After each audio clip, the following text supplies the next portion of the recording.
I was diagnosed when I was 8, so I'm 28 now, so 20 years ago, which is a very long time. I was thirsty, going to the toilet a lot, short of energy, I lost a lot of weight.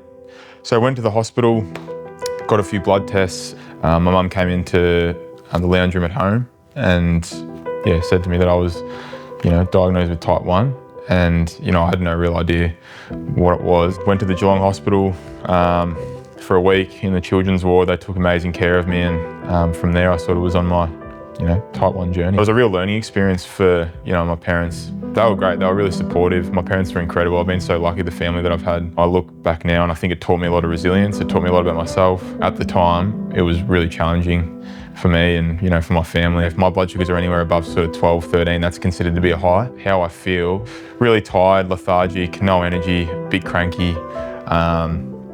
It's a terrible feeling. Like, I hate feeling high. It's shocking and something that I really don't enjoy. But the other side of it is lows, which long term aren't as detrimental, but in the short term are really sort of difficult to manage if they get quite bad. I get quite pale, I sweat, don't make much sense.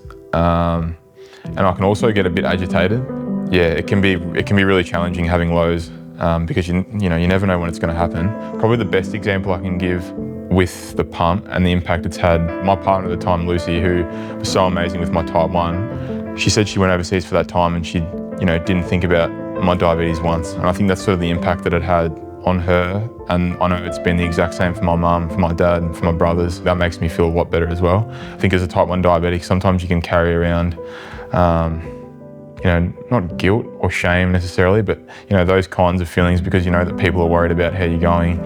You can sort of feel other people's energy to a certain extent, and they're worried. Is Paddy okay? Is he all right? Has he slept? Has he woken up?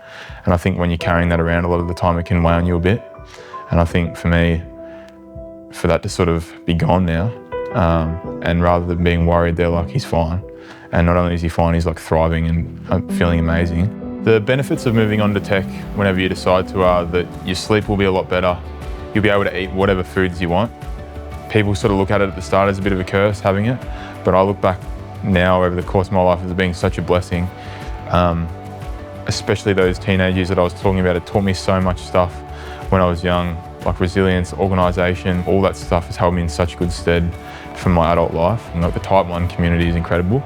And it's a very special group of people, and not just people that have it, but families that live with it, partners, brothers, sisters, uncles, aunties, whoever it is, grandparents.